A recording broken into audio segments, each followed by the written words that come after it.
Hello everyone, मोहित study IQ centre में आपका स्वागत है। आज हम बाल विकास में यूज़ होने वाले जो हैं टैग वर्ड्स देखेंगे जो सीटेट जुलाई 2024 के लिए इम्पॉर्टेंट होंगे। ये टैग वर्ड्स एक्चुअली जो है सीडीपी के लिए ही नहीं इम्पॉर्टेंट है, सीडीपी के साथ साथ जो है हिंदी में भी यूज़ होते हैं ये टैग वर्ड्स, है ना। और ईवीएस में भी होते हैं, मैथ में भी होते हैं, सभी जगहों पे जो है ये टैग वर्ड्स यूज होते हैं। केवल इन टैग वर्ड्स को पहचान करके आंसर्स जो है आप लगा सकते हैं। ये वीडियो जो है इम्पॉर्टेंट है आपके लिए परीक्षा की दृष्टि से।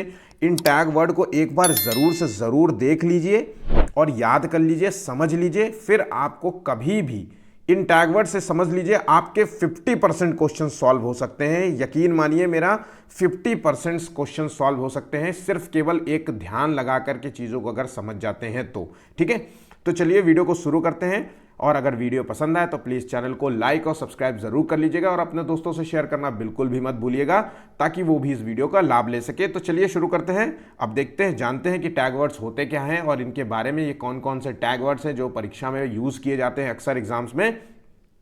देखिए, अक्सर टैग वर्ड्स जो है चीज़ें यूज़ होती हैं मतलब पॉजिटिव और निगेटिव के रूप में। ध्यान रखिएगा, पॉजिटिव और निगेटिव। तो मैं आपको पॉजिटिव टैग वर्ड्स के बारे में बताऊंगा और निगेटिव टैग वर्ड्स के बारे में बताऊंगा। उससे पहले हम एक जान लेते हैं कि अधिगम अक्षमता। आपने कई बार ये जो वर्ड है आपने देखा होगा क्वेश्चंस पूछते वक्त कि अधिगम अक्षमता से संबंधित क्वेश्चंस हमेशा जो है आपको 2 से 3 4 क्वेश्चंस मिलेंगे। मतलब सीडीपी में भी मिलेंगे, भाषा में भी मिलेंगे, मतलब हिंदी भाषा में भी मिलेंगे, हिंदी पेडागोजी में मिलेंगे, ईवीएस में भी मिलेंगे। तो ये तीनों जगह आपको, इंग्लिश में भी, सब जगह जो है ये क्वेश्चंस आपको मिलेंगे अधिगम अक्षमता से। तो ये होता क्या है? अधिगम अक्षमता का मतलब है कुछ जो है बच्चे के अंदर ऐसे कमियां हो जाना जिसकी वजह से बच्चा जो है सीखने और समझने की उसकी क्षमता जो है कमज़ोर हो जाती है, चाहे वो कमी मानसिक हो चाहे वो शारीरिक रूप से हो। ठीक है, अब देखते हैं, चीज़ों को समझ लेते हैं। अधिगम अक्षमताओं का अर्थ है सीखने की कमी। याद रखना, बच्चे में सीखने की कमी हो जाना या कठिनाइयां उत्पन्न होना या उसकी अनुपस्थिति हो जाना कि मतलब वो सीख ही ना पाए। अब ये कमियां जो होती हैं ये विकार होता है। कुछ जो है कुछ तो बचपन में ही रहता है, जैसे कि बचपन में बच्चे की याददाश्त उतनी अच्छी नहीं होती है ना। या बचपन में कह लीजिए कि ABCD से शुरुआत होती है, धीरे धीरे चीज़ें जो है प्रोग्रेसिवली जो है बच्चे को याद करता है। तो वो धीरे धीरे जो है, जैसे बच्चा पेन पकड़ता है तो वो लेखन संबंधी विकार हो गया उसका। लेकिन जैसे जैसे उसकी 5-6 साल का बढ़ जाएगा तो वैसे उसकी लेखन शैली अच्छी हो जाएगी, उसकी राइटिंग स्किल्स अच्छी हो जाएगी, वो हर शब्द लिख लेगा। तो ये ऐसा ही होता है अधिगम क्षमता का मतलब है। ठीक है, तो सीखने की कमियां या कठिनाइयां या अनुपस्थिति से होता है ये अधिगम अक्षमता। ठीक है, अब इसकी विशेषताओं को जान लेते हैं। ये वर्ड बस याद रखना, अधिगम अक्षमता का मतलब है कि किसी बच्चे के अंदर कमियां होना, वो चाहे शारीरिक हो और या चाहे मानसिक रूप से कमी हो। ठीक है, किसी भी रूप में कमी हो, वो बस कमी ही उसके अंदर को दर्शाता है कि इसके अंदर अधिगम अक्षमता है।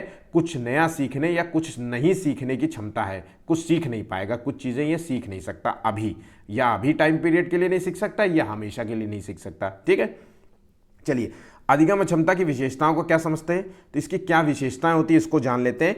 तो अधिगम अक्षमता विकार है, ना कि बीमारी है। ध्यान रखना, ये एक विकार है, मतलब एज के साथ साथ ये खत्म हो जाती है। अधिगम अक्षमताएं जो होती हैं वो बच्चे के अंदर जो होती हैं वो एज के साथ साथ खत्म हो जाती है। जैसे बच्चे को लेखन संबंधी विकार है, लिखने में समस्या होती है।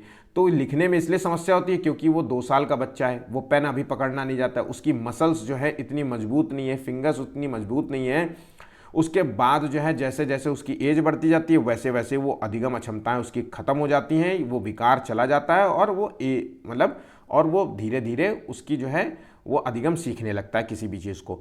अच्छा, अधिगम अक्षमता हो भी सकती है, बीमारी भी हो सकती है, पर वो बीमारी उसको पैतृक रूप से मिलती है, मतलब आनुवांशिक रूप से मिलती है, माता पिता से मिली हो या फिर किसी एक्सीडेंट के कारण मिल गई हो, उसके कभी जो है वो गिर गया हो या किसी में चोट लग गई हो, सर पे कुछ लग गया हो, तो इससे जो है दिमाग में कुछ चोट हो सकती है, न्यूरोलॉजिकल प्रॉब्लम्स हो सकती हैं।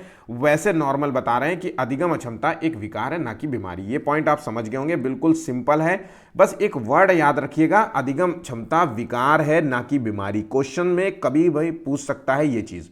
ठीक है, कुछ समय बाद ये स्वतः ही खत्म हो जाती है। मैंने आपको जैसे बताया कि ये चूंकि ये विकार है तो एज के साथ साथ जैसे ये खत्म होने लगती है, मतलब जब बच्चा जो है 5 साल का हो जाता है तो ये अधिगम अक्षमताएं जो है समाप्त हो जाती है। 5 वर्ष तक की एज तक आते आते बच्चे के अंदर की अधिगम अक्षमताएं समाप्त हो जाती हैं। लेकिन अधिगम अक्षमताएं तभी समाप्त होती हैं जब वो निरंतर प्रैक्टिस में हो। ऐसा नहीं है कि 5 साल का बच्चा हो गया तो वो लिखने लगेगा। लिखने वो तभी लगेगा जब आप जो है क्लास 2 साल के बच्चे को जो है लिखने की प्रैक्टिस कराने लग जाएं, उसको पेपर और पेन पकड़ाने लग जाएं, कुछ भी लिखे। मतलब ऐसा नहीं है कि लिखने के लिए ABCD लिखाना है, उसको बस पेन ही चलाने दो, कट्टम बट्टम ही चलाने दो, ठीक है। क्योंकि अधिगम में परिपक्वता आने लगती है, जैसे जैसे उसकी एज बढ़ती जाती है वो मैच्योर होने लगता है, और मैच्योरिटी के साथ साथ वो और अच्छा सीखने लगता है। तो यहाँ चीज़ समझ गए होंगे। सभी अधिगम अक्षमता परिवर्तनशील होते हैं। ध्यान रखिएगा, जितनी भी अक्षमताएं होती हैं अधिगम से संबंधित, चाहे वो लेखन हो, वो चाहे पढ़ने संबंधित हो, चाहे वो कैलकुलेशन से संबंधित हो, किसी भी रूप की अधिगम क्षमताएं, चाहे वो पिक्चर देखने से संबंधित, चीज़ों को ना समझने से संबंधित, ये परिवर्तनशील होती जाती हैं। जैसे जैसे एज बढ़ती जाती है वैसे वो जो है अधिगम अक्षमताएं समाप्त होने लगती हैं, ठीक है। तो ये चीज़ यहाँ पे समझ गए होंगे। ये बस एक एक वर्ड याद रखना है आपको। परिवर्तनशील होती हैं, ये स्वायत्तता समाप्त हो जाती है, ये एक विकार है। अधिगम अक्षमता मनोवैज्ञानिक भी हो सकती है। मनोवैज्ञानिक क्या? दिमाग में कोई न्यूरोलॉजिकल प्रॉब्लम हो सकती है, उसकी वजह से। मैंने आपको पहले ही बताया अधिगम अक्षमता एक विकार है, ना कि बीमारी है। लेकिन ये हो सकता है कि किसी एज में, जैसे कि मान लीजिए अभी तो विकार है, और हो सकता है कि 10 साल की उम्र में जो है बच्चा जो है कहीं से गिर जाए, सीढ़ियों से गिर जाए, या चोट लग जाए, या एक्सीडेंट हो जाए, या किसी और वजह से, तो वो अधिगम अक्षमता एक बीमारी का रूप ले सकती है। जो विकार जो है एक बीमारी का रूप ले सकती है, और बीमारी जो है मनोवैज्ञानिक भी हो सकती है। यहाँ ध्यान रखना, मनोवैज्ञानिक भी हो सकती है और शारीरिक भी हो सकती है, याद रखना, ठीक है। तो चीज़ें समझ गए होंगे। यहाँ तक सभी पॉइंट्स बिल्कुल इंपॉर्टेंट हैं और एग्जाम की दृष्टि से इंपॉर्टेंट है, इन चीज़ों को मिस मत करिएगा। अब हम अधिगम अक्षमताओं के बारे में जान लेते हैं कि आखिर कौन कौन सी अधिगम अक्षमताएं होती है जो एग्जाम्स में बहुत पूछी जाती है। देखिए, कई बार आपने वर्ड जो है पढ़ा होगा अफेजिया, जिसे अफेशिया कहते हैं, इंग्लिश में लिखा जाता है इस तरीके से, और हिंदी में अफेजिया कहते हैं। अब ये होता क्या है? देखिए, ये होता है बालक में मौखिक रूप से पढ़ने और लिखने, विचारों को अव्यक्त प्रदान करने में उसको कठिनाई हो सकती है। जब वो जो है 4 लोगों के बीच में बैठता है तो उसे जब बोलने का मौका दिया जाता है तो वो बोलने में उसको कठिनाई होती है, अपनी बातों को कहने में वो कठिनाई महसूस करता है। ये एक टेम्परेरी चीज़ होती है। जैसे जैसे बच्चे का कॉन्फिडेंस लेवल बढ़ता जाता है, जैसे जैसे बच्चे का शब्द भंडार बढ़ते जाता है, ये अफेजिया अपने आप दूर हो जाता है। जैसे हमें शुरुआत में पहली बार किसी कॉन्फ्रेंस रूम में जाना हो, या हमें एक नई क्लास में जाना हो, या हमें एक नए ऑफिस में जाना हो, तो हमें हेजिटेशन होता है, या हमें नए लोगों के साथ बात करने में हेजिटेशन होता है। जैसे हम अपने दोस्तों के साथ कैसे बात करते हैं और नए लोगों के साथ कैसे बात करते हैं, घुल मिल करके किससे बात करते हैं, हम किससे नहीं बात करते, किस भाषा में हम अपने दोस्तों से बात करते हैं या अपने परिवार में किस भाषा में, ये सभी चीज़ें अफेजिया के तौर पर ही होती है।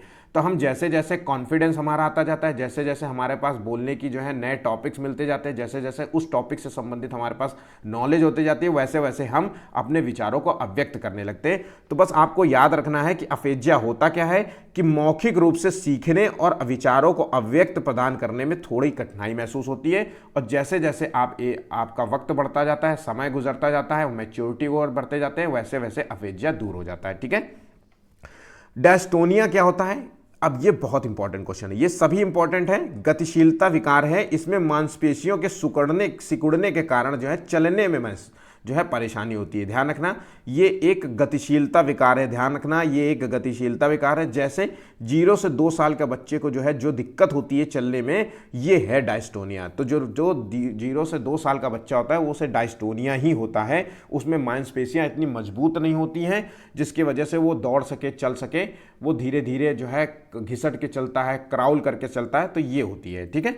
यहां तक समझ गए होंगे। बिल्कुल सिंपल तरीके से बात को समझ लेते हैं, केवल वर्ड टू वर्ड समझते हैं, ज़्यादा कंफ्यूज नहीं होंगे, ठीक है। क्योंकि ऐसा नहीं है कि तुम्हें इसमें PhD करनी है इन वर्डों में। मैं आपको 10-20 और बातें बताऊं और समय जो है निकालूं और 1 घंटे का वीडियो बना दूं। आधे घंटे का वीडियो है, बिल्कुल बिल्कुल शब्द टू शब्द याद कर लीजिए बस। उसके बाद आपको कभी कोई गड़बड़ी नहीं होगी, ये मेरी गारंटी है। अब डायस्फेसिया क्या होती है? ये एक संप्रेषण विकार है। ध्यान रखना, संप्रेषण मतलब है कम्युनिकेशन, बातचीत करने में एक प्रॉब्लम होती है, किसी मस्तिष्क की बीमारी या क्षति का परिणाम होता है, तो संप्रेषण विकार है, ठीक है, डायस्पेसिया, ठीक है। डिसलेक्सिया क्या होता है? ये पठन संबंधी विकार है, पढ़ने संबंधी विकार है, या पठन बोल लीजिए, या इस तरीके से लिख सकते हैं इसको, पठन संबंधी विकार है डिसलेक्सिया, ठीक है। अब डिस्ग्राफिया क्या होती है? डिस्ग्राफिया मतलब होता है लेखन संबंधी विकार। बच्चे को लिखने में दिक्कत होती है, शब्दों को लिख नहीं पाता, शब्दों को समझ नहीं पाता, ठीक है। वो जैसे बी को लिख देगा ये बी होगा, ये सी को जो है ये इस तरीके से लिख सकता है, वो डी को जो है इस तरीके से डी लिख सकता है, या ई को जो है 3 लिख देगा। तो ये चीज़ें जो होती है ये लेखन संबंधी विकार होती है, ठीक है। लेखन संबंधी विकार को डिस्ग्राफिया कहते हैं और डिसकैलकुलिया कहते हैं। अब देखिए कैलकुलिया मतलब कैलकुलस जैसा संबंधी या कैलकुलेटर जैसा संबंधी जो है, तो ये गणित से संबंधी विकार है। बच्चे को गणना से दिक्कत होती है ना। गणना जैसे 2+2 करेगा तो बच्चे को थोड़ी सी कठिनाई हो सकती है। 3 × 2 पता है, मान लीजिए 3 दूना 6 होता है, लेकिन 2 × 3 लिख देंगे तो हो सकता है जो है उसको जो है कठिनाई महसूस हो। तो ये गणित संबंधी विकार होता है। अक्सर बच्चे जो है इसमें जो है बहुत एज तक भी जो है 5, 6, 7 साल के बच्चे जो है जब उनसे कहा जाता है 2+2 करो तो बहुत सारे एकदम से वो आंसर नहीं बताते हैं, वो काउंट करने लगते हैं या जो है डंडियाँ खींचने लगते हैं, 1, 2, 3, 4 इस तरीके से आंसर देंगे। ये हो गया 4। तो डिसकैलकुलिया होती है, ये भी एक जो है समय के साथ साथ खत्म हो जाती है, ठीक है। ज़्यादा प्रैक्टिस कराना पड़ता है। ये सभी जो चीज़ें हैं, जितनी भी आप विकार पढ़ रहे हैं, चाहे डिस्ग्राफिया हो, चाहे डिसलेक्सिया हो, या डिस्फेसिया हो, डिसकैलकुलेरिया हो, डिस्प्रैक्सिया हो, ये सभी जो विकार हैं टाइम के साथ साथ खत्म हो जाती हैं और ज़्यादा से ज़्यादा प्रैक्टिस कराने पे समय से पहले भी खत्म हो जाती हैं, ठीक है। डिस्प्रैक्सिया क्या होता है? लेखन एवं चित्रांकन संबंधी विकार है। ध्यान रखिए, लेखन लिखने संबंधी और चित्रों को बनाने संबंधी विकार होता है, ठीक है। एक्वायर्ड हेल्पलेसनेस जो है ये क्या होता है? जिसमें इस प्रॉब्लम में क्या होता है कि बच्चा इतना निराश हो चुका होता है कि उसे लगता है कि वो अब कुछ नहीं कर सकता। ध्यान रखना, ये क्वेश्चंस जो है मतलब लास्ट टाइम जो है मुझे लगता है 2 से 3 साल पहले जो है ये क्वेश्चन पूछा गया था और अक्सर जो है ये क्वेश्चंस को समझ नहीं पाते हैं। एक्वायर्ड हेल्पलेसनेस जो है ये वर्ड याद कर लीजिएगा, क्योंकि इसका हिंदी मीनिंग वो अलग अलग तरीके से दे सकते हैं, लेकिन इंग्लिश मीनिंग नहीं चेंज करेंगे। तो इसलिए इंग्लिश मीनिंग का याद करना आपके लिए बहुत ज़रूरी है ना। आप टीचर बनने वाले हैं तो आपको जो है आप थोड़ा सा बाइलैंग्वेज होना पड़ेगा। इंग्लिश के शब्दों को भी आपको यूज़ करना आना चाहिए या चीज़ें पता होना चाहिए कि इसको ये कहते हैं, भले ही यूज़ ना कर पाएँ, एटलीस्ट कम से कम टेम्परेरी चीज़ों में, ठीक है। तो एक्वायर्ड हेल्पलेसनेस जो होती है, वो व्यक्ति इतना निराश हो जाता है कि उसको ऐसा लगता है कि अब वो जीवन में कुछ नहीं कर सकता, वो आगे नहीं बढ़ सकता, उसकी कोई मदद नहीं कर रहा है, तो ठीक है। तो ये भी जो है मोटिवेशन से ये कैसे समाप्त हो सकता है? ये व्यक्ति को मोटिवेशन की ज़रूरत होती है, इसके इंटरेस्ट के काम की ज़रूरत। कभी कैसा होता है जब आप कुछ ऐसा हताश हो जाए कि आपको क्यों जो है काम करने की इच्छा, जैसे आप मान लीजिए इस समय नौकरियां नहीं आ रही, तो आपको जो है बहुत सारे लोग ऐसे हो सकते हैं जो सोचते होंगे कि मैं अब जीवन में कुछ नहीं कर पाऊंगा, चूंकि नौकरी नहीं लग रही तो मेरा जीवन में क्या होगा, ठीक है। तो ऐसे व्यक्ति को एक मोटिवेशन की ज़रूरत होती है, उसके इंटरेस्ट का। ऐसा तो है नहीं कि दुनिया में इकलौता ही काम है वो है नौकरी प्राप्त करना या सरकारी नौकरी प्राप्त करना। उसके इंटरेस्ट का और कोई काम को ढूंढना, उसको समझना और उसमें और बेहतर करने की कोशिश करना, उसमें बेहतर करने की कोशिश करना, ठीक है।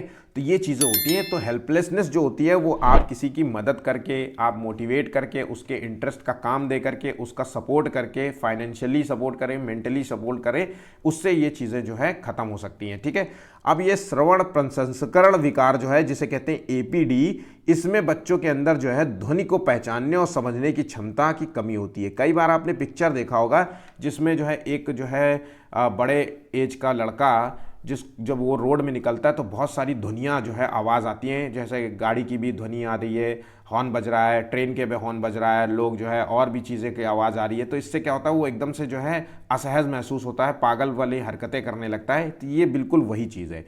तो ज़्यादा ध्वनियाँ होती हैं तो उससे अनकंफर्टेबल हो जाता है, शोर को अच्छा पसंद नहीं करता, म्यूज़िक चल रहा हो तो एकदम से जो है पागलों वाले हो जाता है, बिल्कुल ज़मीन में बैठ के कान दबा लेगा ताकि वो शोर ना आए। तो ये चीज़ें होती हैं, ये एक श्रवण प्रसंस्करण विकार होता है, ठीक है। चलिए आगे बढ़ते हैं नेक्स्ट क्वेश्चन की ओर। अब देखते हैं जो मैंने आपसे बोला कि सीटेट में निगेटिव वर्ड्स जो है ये विकार से संबंधित जो है, ये मैंने आपको क्वेश्चंस बता दिए, इसमें और कोई क्वेश्चंस नहीं आएगा। अब आ जाते हैं सीटेट में पॉजिटिव और निगेटिव वर्ड से संबंधित क्वेश्चंस। ये बहुत इंपॉर्टेंट है, ये समझ लीजिए आपके 50% क्वेश्चंस आपके करवा सकता है अगर आप सही से चीज़ों को समझ रहे हैं, ठीक है।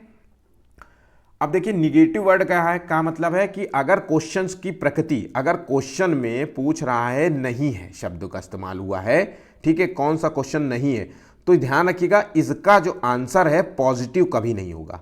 ठीक है, इसका भी आंसर हमेशा जो है ये पॉजिटिव कभी नहीं होगा, इसका भी आंसर हमेशा निगेटिव होगा। इस क्वेश्चन का जो नेचर होगा, जो ऑप्शंस दिए होंगे, आपको पहले ढूंढना होगा कौन सा निगेटिव टर्म में यूज कर रहा है। ठीक है, जो नहीं है तो नहीं ही होगा उसका निगेटिव। अगर पॉजिटिव क्वेश्चन होगा तो उसका आंसर कभी निगेटिव नहीं होगा, मतलब पॉजिटिव क्वेश्चन का आंसर भी पॉजिटिव होगा और निगेटिव क्वेश्चन का आंसर भी निगेटिव होगा, ऐसा होगा। ठीक है, तो ये चीजें पहचानना आना चाहिए। अभी हम ये दो चीजों, एक तो ये क्वेश्चन हो गया और एक हम पॉजिटिव और निगेटिव वर्ड से भी क्वेश्चंस को पहचान सकते हैं। ठीक है, तो अब चलिए देखते हैं निगेटिव वर्ड इन हिंदी में क्या है। रूढ़िवादी सोच, ये एक निगेटिव शब्दावली है।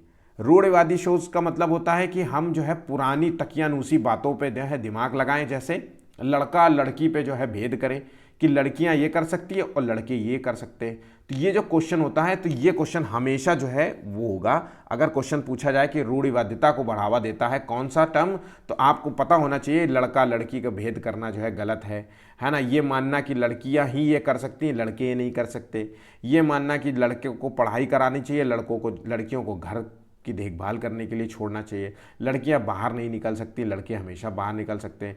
लड़कियां ट्रैवल नहीं कर सकती अकेले। ये चीज़ें जो है रूढ़िवादी सोच को बढ़ावा देती हैं। ठीक है, वैज्ञानिक शब्दावलियों का प्रयोग करना। वैज्ञानिक शब्दावली क्या होती है? जैसे सूत्रों का इस्तेमाल करना। पढ़ाने के समय अगर आपसे क्वेश्चन कोई पूछ लिया जाए कि इसमें से पढ़ाते हुए किस विधि का प्रयोग नहीं करना चाहिए, तो वो विधि है वैज्ञानिक शब्दावलियों का प्रयोग नहीं करना चाहिए, सूत्रों का प्रयोग नहीं करना चाहिए, फार्मूला का प्रयोग नहीं करना चाहिए। ठीक है, फार्मूला का प्रयोग नहीं करना चाहिए। ठीक है, उदाहरण का सबसे पहले प्रयोग करना चाहिए। निगमन विधि जो होती है, आगमन विधि जो होती है, आगमन विधि में पहले उदाहरण पेश किया जाता है, फिर उसमें नियमों की जानकारी दी जाती है। तो पढ़ाई की सबसे अच्छी विधि जो है उदाहरण टू नियम चलना चाहिए, ना कि नियम टू उदाहरण चलनी चाहिए। नियम टू उदाहरण का मतलब है निगमन विधि। ठीक है, तो ध्यान रखिएगा, इन शब्दावलियों का प्रयोग नहीं होना चाहिए। वैज्ञानिक शब्दावलियां यही कहलाती हैं, जिसमें सूत्र होते हैं, जिसमें फॉर्मूला का प्रयोग किया जाता है ना, जिसमें हार्ड जो है कठिन शब्दों का इस्तेमाल किया जाता है, ऐसे वर्ड्स जो हैं जिनके जो है मीनिंग ढूंढना पड़े, तो ये शब्दावलियां वैज्ञानिक शब्दावलियां होती है। ठीक है, वैयक्तिक भिन्नता में समानता। अब देखिए, क्लासरूम में मान लीजिए बहुत सारे बच्चे हैं और उनमें बहुत सारे बच्चे व्यक्तिगत भिन्नताएं हैं, है ना। उनमें समानताओं को ध्यान में रख के, मतलब जैसे कि सिंपल सा समझ लीजिए कि क्लासरूम में एक विविध बच्चा है, एक जो है प्रतिभाशाली बच्चा है, एक समान बच्चा है। तीनों को अलग अलग बैठालना और तीनों को अलग अलग तरीके से पढ़ाना, इसकी जगह ये न करके बच्चे को तीनों को एक साथ बैठाना और तीनों को एक साथ पढ़ाने का प्रयास करना, एक दूसरे के संपर्क कराना, एक दूसरे के संपर्क में रह के जो सीख सकते हैं बच्चे, वो अलग अलग नहीं सीख सकते। तो व्यक्तिगत विभिन्नताओं में समानता का अगर प्रयोग किया जाए तो ये निगेटिव शब्दावली है। हर बात पे परीक्षाएं आयोजित करना, परीक्षाएं ले करके बच्चे को जो है रट्टू तोता बनाना कि ये आज याद करके लाओ, कल टेस्ट होगा। इसकी जगह जो है परीक्षाएं आयोजित करने की जगह जो है बच्चे के अंदर जो है ऐसे गुण डेवलप करना ताकि जो है वो तार्किक चिंतन करे, है ना। बच्चों के आपस में बैठ करके चर्चाएं करना, उनसे क्वेश्चन करना, फिर वो क्वेश्चंस का आंसर देंगे आपको। वो बच्चे आपसे क्वेश्चंस करेंगे, आप उनके आंसर्स देंगे। वो बच्चे जो है बच्चों से क्वेश्चंस करेंगे। ये चीज़ें करना चाहिए, ना कि ज़्यादा से ज़्यादा परीक्षाओं पे ध्यान देना चाहिए। ठीक है, कभी भी बच्चों की तुलना नहीं करनी चाहिए। ध्यान रखना, निगेटिव वर्ड है, तुलना कभी नहीं करनी चाहिए, चाहे वो 2 हो चाहे वो 4 हो। किसी भी बच्चे की तुलना नहीं करनी चाहिए, क्योंकि हर बच्चा अपने आप में अलग होता है। उसकी व्यक्तिगत जो है विभिन्नताएं होती हैं, उसकी भाषाएं विभिन्नताएं होती हैं, वो भाषा में अलग होता है, उसकी सोच में अलग होता है, तार्किक में अलग होता है। कुछ बच्चे प्रतिभाशाली हो सकते हैं, कुछ सामान्य हो सकते हैं, कुछ विशिष्ट हो सकते हैं। इसलिए ऐसा नहीं है कि प्रतिभाशाली बच्चे को सामान्य बच्चे से तुलना करनी चाहिए, इससे बच्चा डिमोटिवेट होगा और उसकी पढ़ने की इच्छा समाप्त हो जाएगी। तो बल्कि जो भी उसके अंदर है उसको निखारने का प्रयास करना चाहिए। ऐसा नहीं है कि हम उससे बच्चे से ज़्यादा एक्सपेक्ट करें कि अब बच्चा जो है पढ़ने में, मान लीजिए उसको समझने में दिक्कत है, वो चीज़ों को याद करने में दिक्कत है, तो उसे ज़्यादा से ज़्यादा जो है मोटिवेट करना चाहिए और उसके इंटरेस्ट की चीज़ों को पढ़ाने का समझना चाहिए और ये भी समझना चाहिए कि वो किस तरीके से पढ़ना पसंद करता है। ठीक है, केवल अंक लाने के लिए जो है कि नंबरों के लिए जो है पढ़ाना चाहिए, ये गलत है। ध्यान रखना, अंक पद्धति जो है इस्तेमाल नहीं करनी चाहिए पढ़ाई में।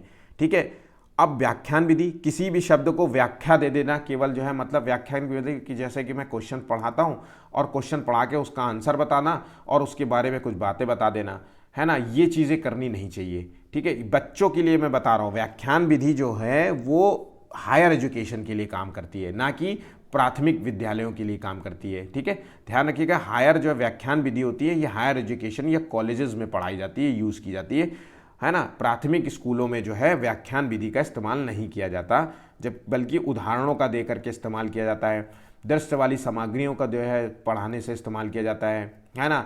और बच्चों को जो है आपस में जो है टीचर जो है नई नई जो है शिक्षण विधियों का जो है यूज़ करता है, इन जो है विधियों का इस्तेमाल किया जाता है। जो है पुस्तक केंद्रित ये जो है शिक्षा नहीं देना चाहिए, मतलब किताबों पर जो है रट्टू तोता वाली जो है काम नहीं करना चाहिए कि किताब में जितना दिया है उतना ही पढ़ाना चाहिए, बल्कि जो है चाइल्ड सेंटर्ड एजुकेशन देनी चाहिए। बच्चे को क्या चाहिए और क्या नॉलेज दिया जा सकता है और बच्चे के अंदर क्या नॉलेज है, इन सबको जान करके जो है बच्चे को पढ़ाना चाहिए।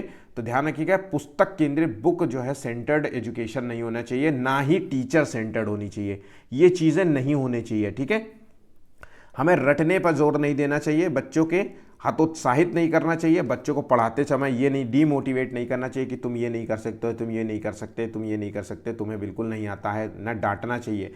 जहाँ पे भी क्वेश्चन में केवल शब्द आ जाए तो समझ लीजिए वो गलत है, मात्र शब्द आ जाए तो वो गलत है, बहुत अधिक आ जाए, अधिक शब्द का इस्तेमाल हो जाए, मान लीजिए अधिक है कि नहीं है यहाँ पे ऑप्शन में, अधिक इस्तेमाल हो जाए तो ये भी गलत होगा। सिर्फ और ये अधिक एक ही जैसा है, समझ लीजिए। सीमित जो है शब्द का इस्तेमाल हो जाए तो निगेटिव वर्ड है। डांटना या किसी चीज़ में सजा देना ये गलत है। व्यवसाय के लिए जो है हायर एजुकेशन देना, बच्चों को इसलिए पढ़ाना क्योंकि वो नौकरी प्राप्त कर सके, इसलिए जो है उसको जो है ये भी ऑप्शंस गलत हो जाते हैं। बल्कि जो है एजुकेशन का इस्तेमाल इसलिए होता है ताकि बच्चा जो है अपने आप को इतना अच्छा निखार सके, ताकि वो जीवन में आगे बढ़ते हुए कुछ भी करना चाहे, व्यवसाय के अलावा जो भी करना चाहे वो सब चीज़ों में बेहतर हो, वो तार्किक चिंतन करे, व्यवसाय के साथ साथ जो है वैज्ञानिक, एक तरीके से समझ लीजिए वैज्ञानिक दृष्टिकोण के लिए हायर एजुकेशन देना, ये जो है सही चीज़ है। वैज्ञानिक दृष्टिकोण हमें बच्चे के अंदर जो है डेवलप करना है, ना कि जो है व्यवसाय के लिए इसके ऐसे दिमाग में भरना कि ताकि आगे जाकर के पैसा कमाऊंगा। मानकीकृत जो है भाषा का इस्तेमाल नहीं करना चाहिए, या छोटी छोटी बात पर जो है बच्चे को पुरस्कार जो दे देते हैं वो गलत तरीका है। क्योंकि क्या होता है, जब आप छोटी छोटी बात पे बच्चों को पुरस्कार देने लगेंगे तो एक तरीके से बच्चा जो है लालची हो जाएगा, है ना। अब जब आप उससे नेक्स्ट क्वेश्चन पूछेंगे तो वो आपसे जो है एक पुरस्कार, एक टॉफ़ी की उम्मीद करेगा, और जब आप टॉफ़ी मान लीजिए 4, 5, 10 बार जो देने के बाद जब आप देंगे नहीं तो वो जो है आपको क्वेश्चंस के आंसर ही नहीं बताएगा, आपसे चिड़चिड़ाएगा, आपसे जिद करेगा चीज़ों को, वो आंसर ही नहीं बताएगा। या फिर उसके अंदर इतना लालच भर जाएगा तो वो कहेगा कि मुझे तो देखिए मुझे हर बार जो है टॉफ़ी मिलती है, तो वो पढ़ना छोड़ देगा क्योंकि मुझे सब आता है, मेरे टीचर जो है।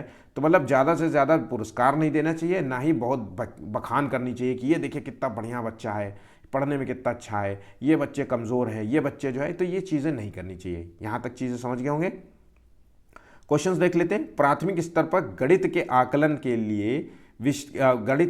के विषय में से कौन सा कथन वांछनीय नहीं है। अब यहाँ क्वेश्चन जो है नहीं है, निगेटिव प्रकृति का है, तो मैंने आपसे कहा था कि निगेटिव का क्वेश्चन भी आंसर जो है निगेटिव होगा। तो अवधारणाओं की समझ में आकलन का महत्व दिया जाना चाहिए, ये पॉजिटिव है। या एक विलक्षण परीक्षा प्रतिरूप का ही अनुकरण करना चाहिए। देखिए एक टाइप के परीक्षा प्रतिरूप, मैंने आपसे बोला निगेटिव वर्ड में परीक्षाओं पे ज़्यादा फोकस नहीं करते। या विद्यार्थियों के संदर्भ के प्रति जो है आकलन को अति संवेदनशील होना चाहिए। या ये आवश्यक है कि सभी बच्चों को उनकी गणितीय रुचि के अनुसार चुनौती देनी चाहिए। तो बच्चों के रुचि के अनुसार पढ़ाना है हमें, है ना। आज हमें जो है जो बच्चों के जो है आकलन के लिए मतलब अति संवेदनशील होना चाहिए, हमें जो है बच्चों का आकलन करना चाहिए, है ना। इस चीज़ पे मूल्यांकन, आकलन, ये ध्यान देना चाहिए। तो यहाँ देखिए परीक्षा प्रतिरूप की बात कर रहा है, तो मैंने आपसे बताया था कि नहीं का जो है परीक्षा प्रतिरूप को जो है परीक्षा बात पे आयोजित नहीं करनी चाहिए। ठीक है, चलिए नेक्स्ट क्वेश्चन देखिए। निम्नलिखित में से किसे संरचनात्मक या रचनावादी गणित कक्षा का लक्षण माना जा सकता है।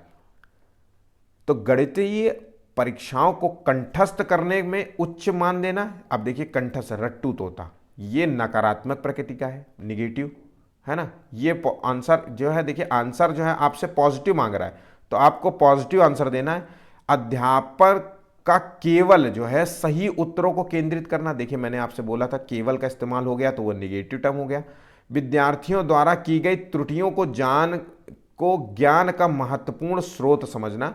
या विद्यार्थियों में पारस्परिक जो है क्रियाओं को हतोत्साहित करना भी एक निगेटिव टर्म है।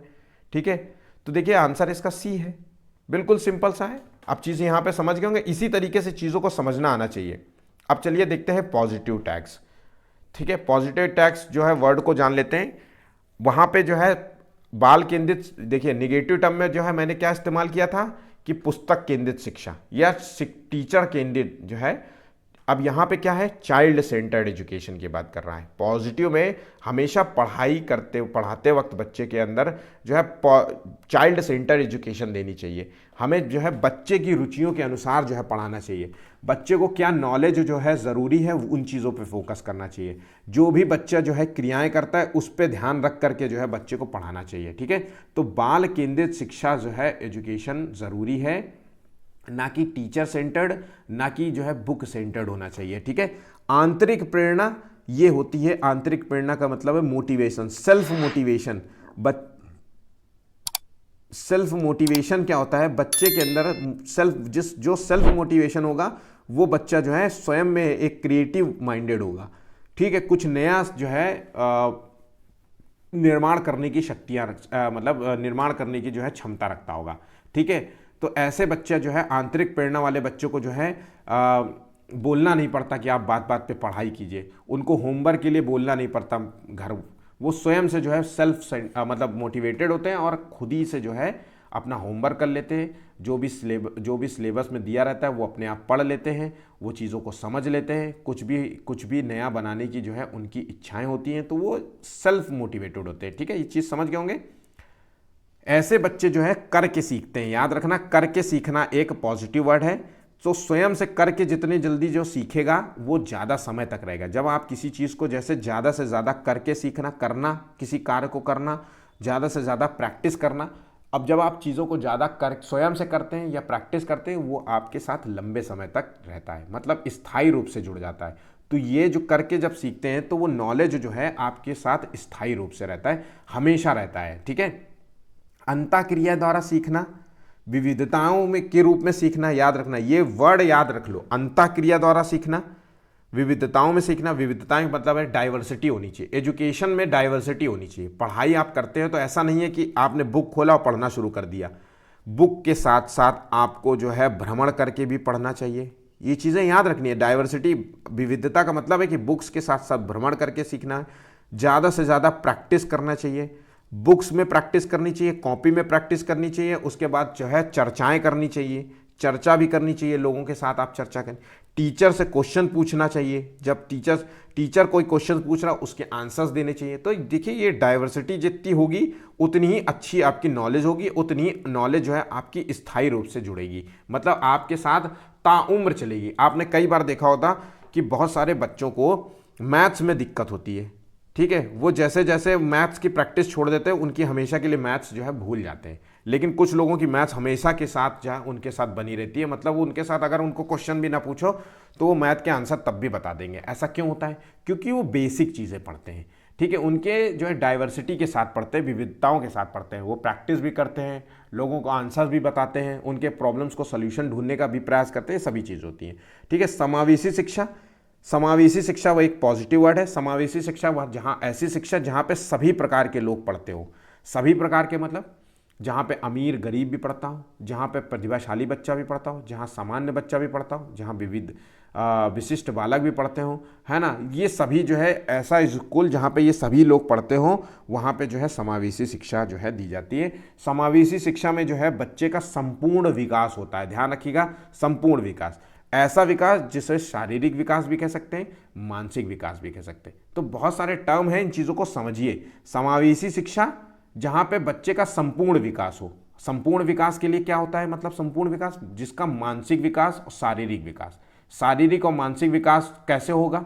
जब वो चार लोगों के बीच में उठेगा बैठेगा, जहाँ वो भ्रमण पे जाएगा, जहाँ वो करके सीखेगा, जहाँ वो चीज़ों को जो है ज़्यादा से ज़्यादा प्रैक्टिस करेगा, है ना, जहाँ पे वो क्वेश्चंस के आंसर देगा, तो ये एक्टिव होकर के काम करेगा, वही होती समावेशी शिक्षा जहाँ पे। ठीक है, सतत और व्यापक मूल्यांकन शब्द का इस्तेमाल होता है तो समझ लीजिए बच्चे के लिए वो अच्छा माना जाता है। ध्यान रखिएगा, ऐसी चीज़ जो बच्चे के लिए ज़रूरी है वो है सतत और व्यापक मूल्यांकन। सतत का मतलब संपूर्ण मूल्यांकन, व्यापक मतलब एक इंडिविजुअली किसी चीज़ को मूल्यांकन करना। जैसे शारीरिक मूल्यांकन की बात हो रही तो शारीरिक ही मूल्यांकन करना।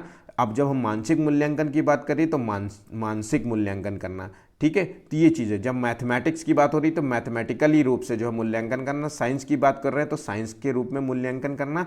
तो ये व्यापक मूल्यांकन होता है जब हम किसी एक इंडिविजुअल चीज़ को लेकर के हम उसका पूरा संपूर्ण मूल्यांकन करते हैं। जैसे हम जब टेस्ट की बात आए तो हम भैया एक जो है किसी चीज़, जैसे हमें शरीर में कोई प्रॉब्लम हो तो व्यक्तिगत रूप से एक मतलब पूरा जो भैया देखो इसकी किडनी का पूरा टेस्ट करना है, तो ये व्यापक मूल्यांकन हो गया। और सतत जो है कि एक जो है एक होता है ना कि फुल बॉडी चेकअप करा लीजिए, तो ये सतत मूल्यांकन हो गया। चीज़ें समझ गए होंगे। चलिए, अधिगम के लिए आकलन करना, आप क्या सीख रहे हैं, कितना सीख रहे हैं, आपकी लर्निंग स्किल्स कितनी अच्छी हुई है, इसका आकलन करना। पूर्व ज्ञान से जोड़ करके जो है नए ज्ञान की तरफ बढ़ना, ठीक है। आपने कुछ नया सीखा है, कुछ नया सीख रहे हैं तो पुराने ज्ञान से ही उसको जो है कुछ संशोधन करके आगे बढ़ने का प्रयास करना, ठीक है। तो याद रखना, पूर्व ज्ञान से नए ज्ञान की ओर बढ़ना ही जो है एक पॉजिटिव जो है शिक्षण का जो है स्वरूप माना जाता है, ठीक है। बात बात पे गलतियां करना, फिर उसको गलतियों को सही करना। गलतियों से क्या होता है, बच्चा सीखता है और फिर आगे सीखने की प्रक्रिया में क्या होता है, जब वो गलतियां करेगा तो उसको सुधारेगा, और सुधारेगा तो फिर जो है आगे बढ़ेगा। आगे बढ़ने पे फिर से कोई नई गलती करेगा, फिर उसको सुधारेगा, फिर आगे बढ़ेगा। तो गलतियां जो हैं वो हमेशा से जो है शिक्षण तकनीक का हिस्सा मानी जाती हैं और पॉजिटिव हिस्सा मानी जाती हैं, ठीक है। मतलब पढ़ने की प्रक्रिया में गलतियों का होना बहुत ज़रूरी है। अगर आप गलतियां नहीं कर रहे हैं, आप ये मान के चल रहे हैं आप कोई गलतियां नहीं कर रहे हैं, मान लीजिए जैसे आपने एक टेस्ट दिया, ठीक है। अब टेस्ट देने के बाद आपने निरीक्षण ये नहीं किया, आपने मूल्यांकन ये नहीं किया, आपने इसका आकलन नहीं किया कि मैंने कितना सही किया, और आप बैठ गए, ठीक है। आप बैठ गए, आपको लग रहा है कि आपने जो है 150 क्वेश्चन में जो है आपने 140 नंबर सही कर दिए, तो वो कैसे हो सकता है।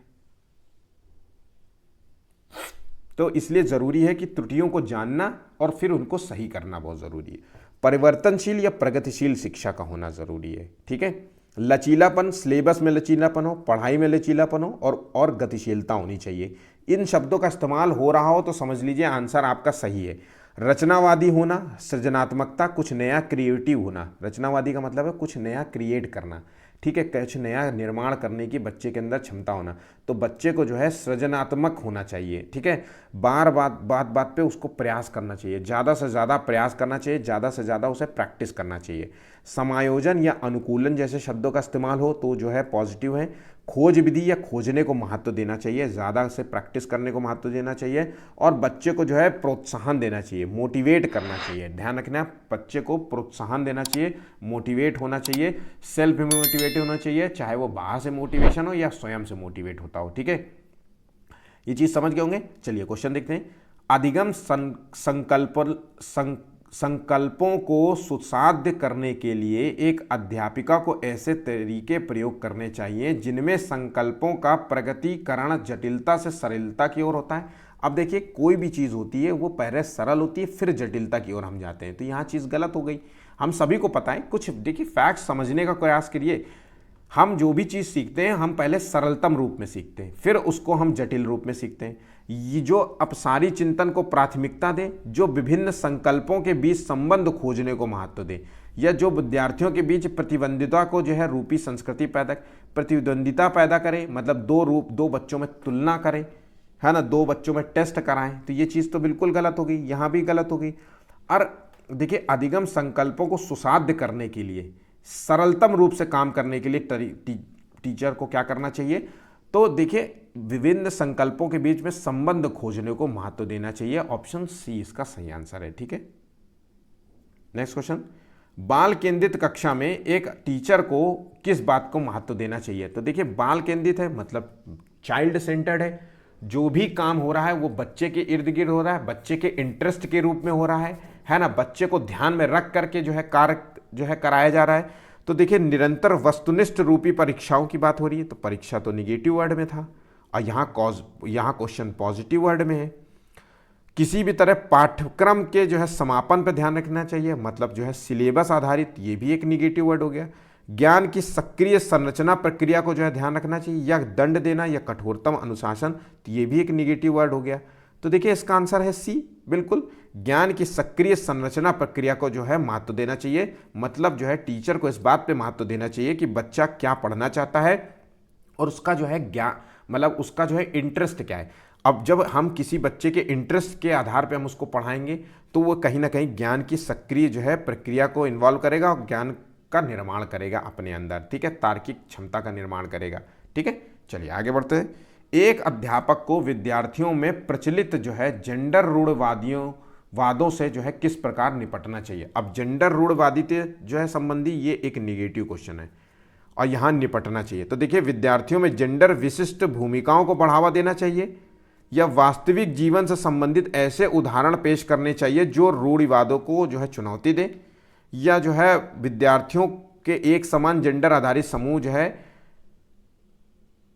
एग्जाम कराने चाहिए, या जो है समूह बनाने चाहिए, या कक्षा में जेंडर आधारित मुद्दों पर बात नहीं करनी चाहिए। तो देखिए इसका सही आंसर है जेंडर पे। अगर जो है हमको जेंडर जो है आधारित रूढ़िवादितों से निपटना है, मतलब हमें निपटना मतलब पॉजिटिव है, तो हमें ये ध्यान रखना चाहिए कि उसको तोड़ने के लिए हमें ऐसे उदाहरण पेश करने चाहिए जो उनको चुनौती दिए जा चुके हों पहले। जैसे हम उस महिला का नाम लेंगे जो पहाड़ चढ़ चुकी हो, है ना, सुनीता क्या बछेंद्री जिन्होंने जो है पहली बार माउंट एवरेस्ट चढ़ी थी, है ना।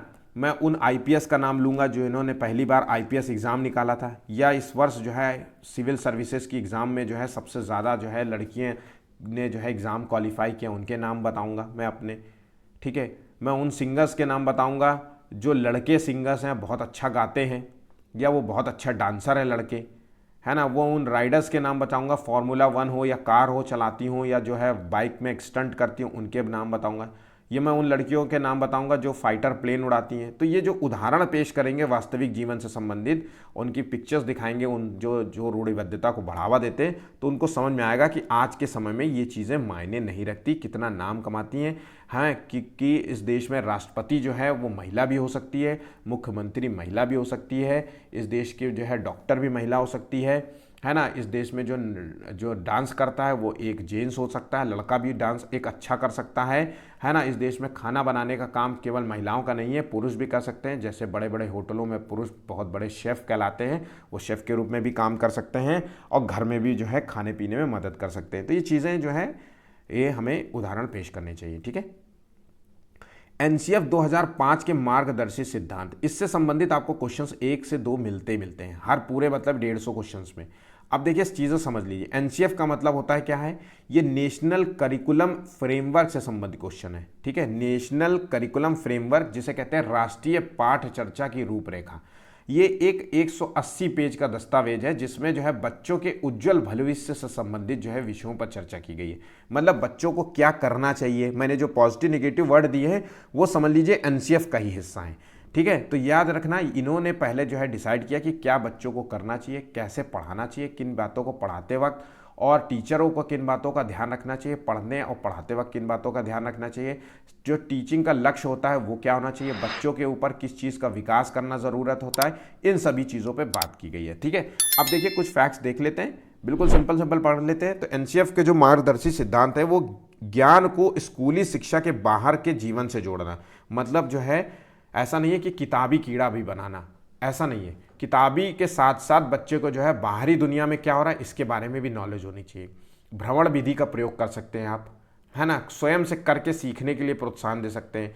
जैसे बच्चे को ये कह सकते हैं कि आप स्कूल से जब घर जाते हैं तो आप क्या क्या कौन कौन से जानवर देखते हैं उनका नाम लिख के लाना। तो ये जो है बाहर के जीवन से जब जोड़ेगा वो ध्यान लगाएगा। आपको बताना है कि जो है कल आपने क्या क्या जो है खाने में खाया।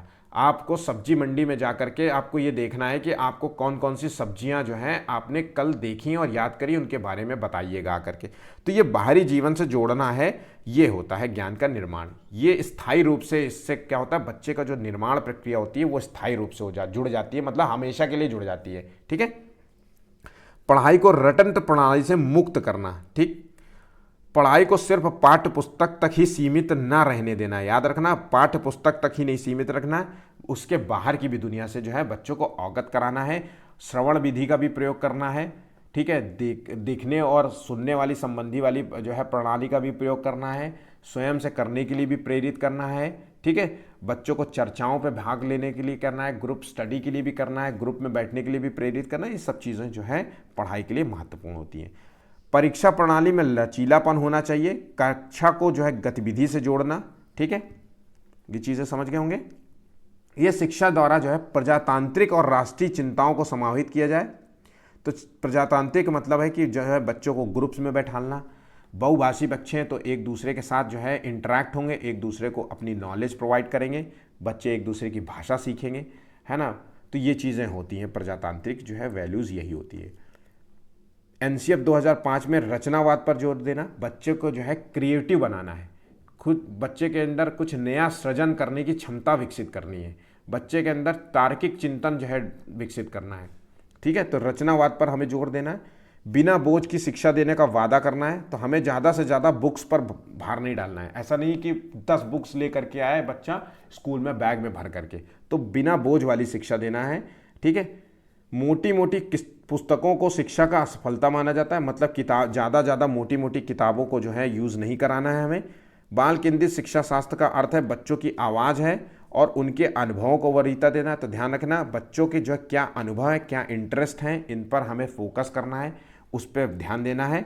ठीक है, लिंग पूर्वाग्रह का विरोध करता है। ये जो है एजुकेशन जो है नेशनल करिकुलम फ्रेमवर्क जो है ये लिंग पूर्वाग्रह का विरोध करता है तथा बालक बालिकाओं को विपरीत भूमिकाओं में रहने पर जोर देता है। ध्यान रखना, मतलब लड़के ये कर सकते हैं और लड़कियां ये कर सकती हैं। जैसे लड़कियां सिंगिंग कर सकती हैं और लड़के जो है खाना, लड़कियां जो है मतलब लड़के सिंगिंग नहीं कर सकते और लड़के खाना, मान लीजिए लड़के जो है सिंगिंग नहीं कर सकते, है ना, और लड़कियां जो है क्रिकेट नहीं खेल सकती। तो ये विपरीत भूमिकाओं में रहने का जोर देना है। तो ये सब काम कराना है, लड़कों को खाना भी बनवाना है, लड़कों को सिंगिंग भी कराना है, लड़कों को डांस भी कराना है, उसी तरीके से लड़कियों को जो है कार भी चलाना सिखाना है, उनको क्रिकेट भी खेलने देना है, उनको कबड्डी भी खेलने देना है ना, उनको आर्ट्स में भी फोकस कराना है, सब चीज़ों पर जोर देना है। ठीक है, अधिगम एक अंतःक्रियात्मक जो है प्रक्रिया है जिसमें वयस्कों के साथ काम करना, सहपाठियों के साथ विचार विमर्श करना आदि अत्यंत लाभदायक होता है।